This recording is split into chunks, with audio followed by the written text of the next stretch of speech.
How is it possible that the most intelligent creature to ever walk the planet is destroying its only home? I see myself as the girl next door who's just a tad anxious about the idea of an exhausted Earth.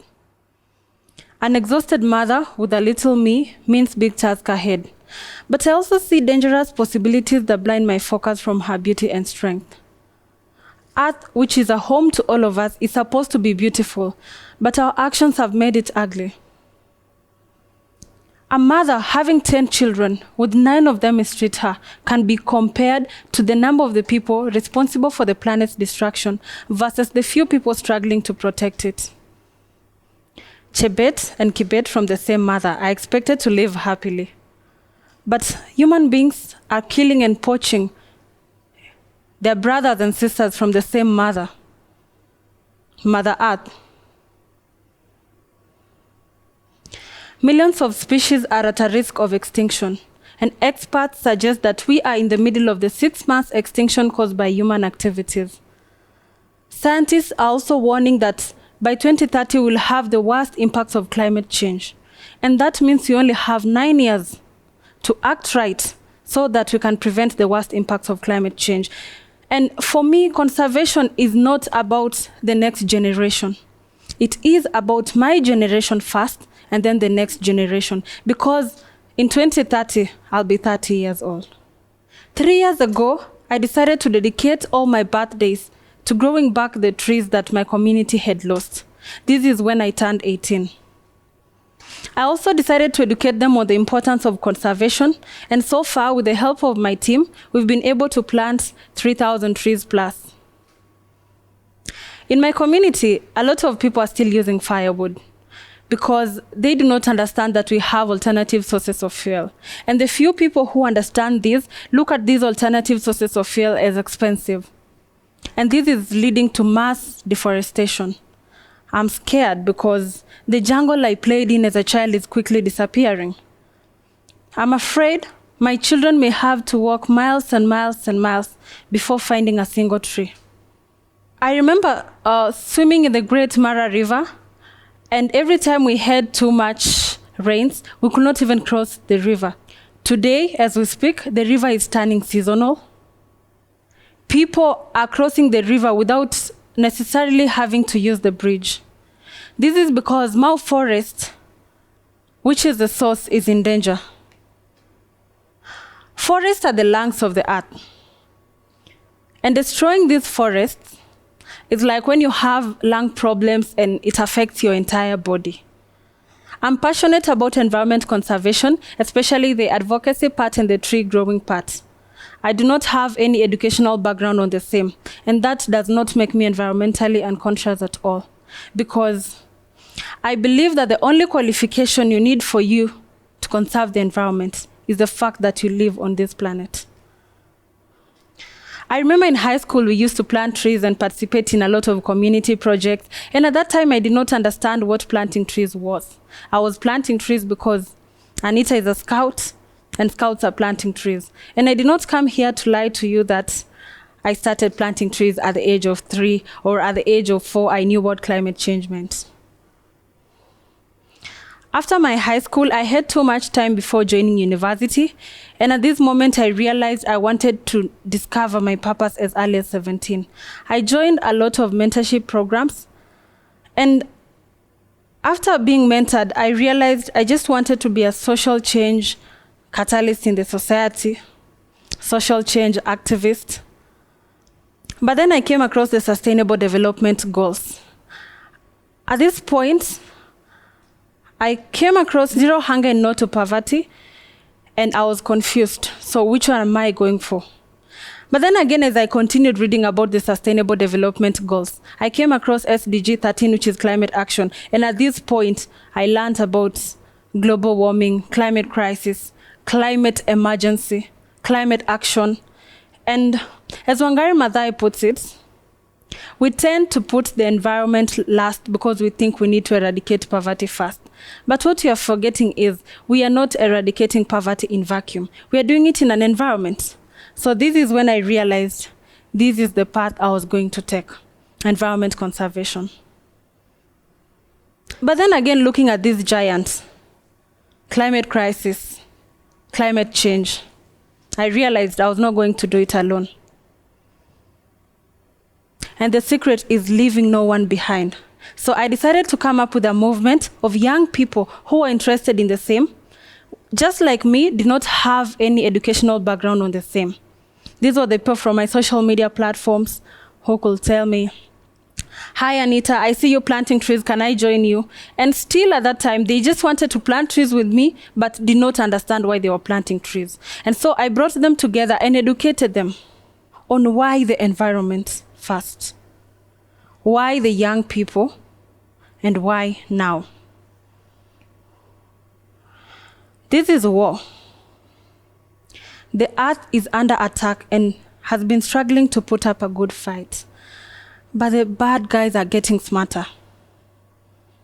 We have different wars when it comes to environment conservation, wars that deplete resources and cause irreversible pollution, environmental activism that saw the likes of my role model Wangari Maathai tortured and abused. Then of course we have greenwashing by companies that tend to pretend to be environmentally conscious, with their products full of recycling signs, yet we still find these products in the landfills and in the water bodies, meaning they have no plans to take back their products for recycling.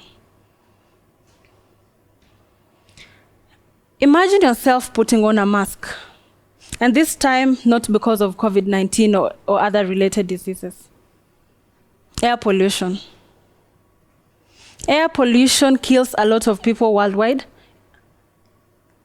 And in 2019, millions of deaths in India were attributed to air pollution, and this was like 1 in 5 people. In urban cities like Nairobi, where we have a lot of emissions from vehicles and industries, we have the cutting of trees as well.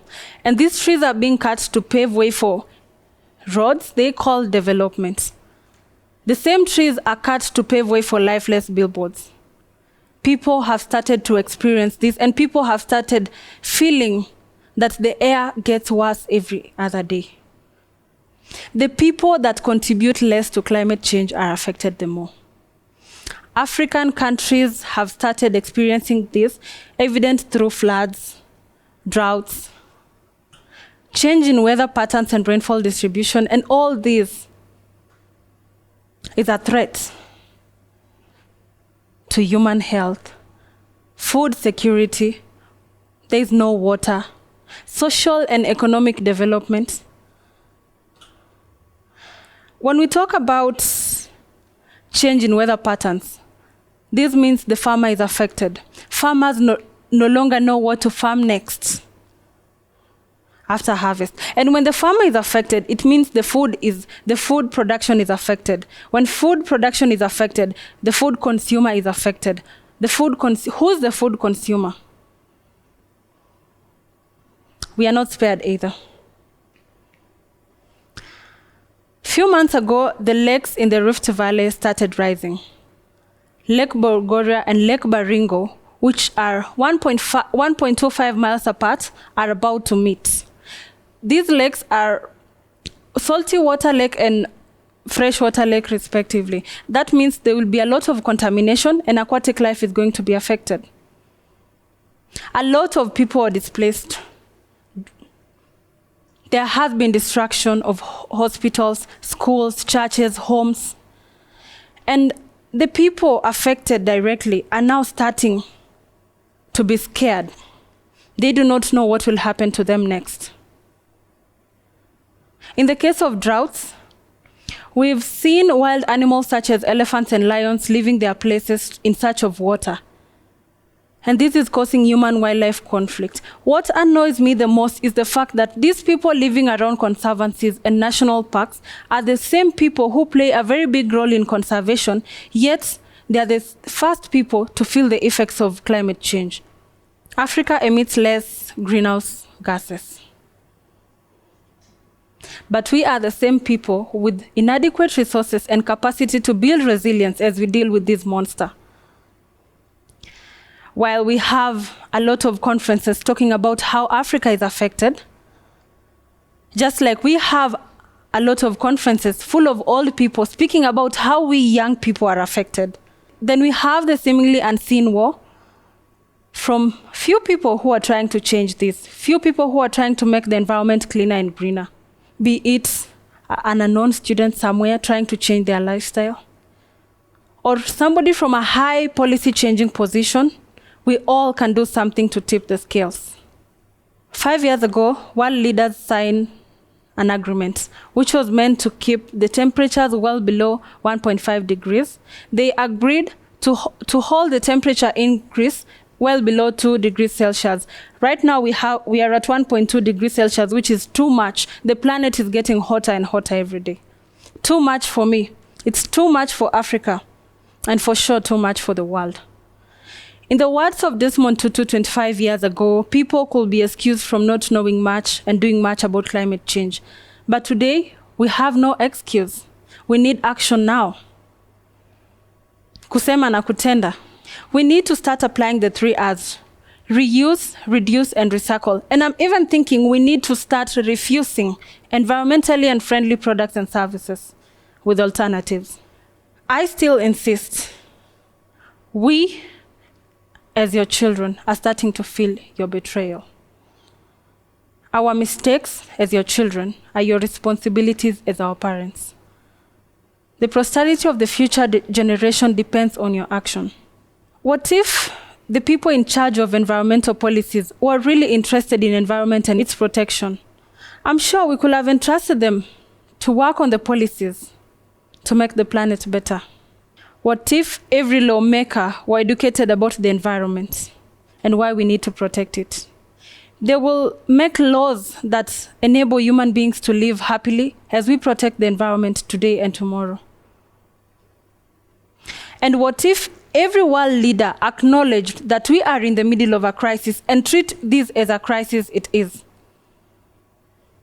I could probably have hope that my future is not threatened anymore. How is it possible that the world's most intelligent creature to work this planet is destroying its only home? Thank you.